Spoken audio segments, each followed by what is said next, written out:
مسلمانوں، سب نمازیں خصوصاً بیچ کی نماز یعنی نماز عصر پورے اہتمام کے ساتھ ادا کرتے رہو اور اللہ کے آگے ادب سے کھڑے رہا کرو.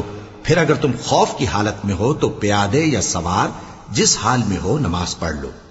پھر جب امن و اطمینان ہو جائے تو جس طریق سے اللہ نے تم کو سکھایا ہے جو تم پہلے نہیں جانتے تھے اللہ کو یاد کرو. اور جو لوگ تم میں سے مر جائیں اور عورتیں چھوڑ جائیں وہ اپنی عورتوں کے حق میں وصیت کر جائیں کہ ان کو 1 سال تک خرچ دیا جائے اور گھر سے نہ نکالی جائیں. ہاں اگر وہ خود گھر سے چلی جائیں اور اپنے حق میں پسندیدہ کام یعنی نکاح کر لیں تو تم پر کچھ گناہ نہیں.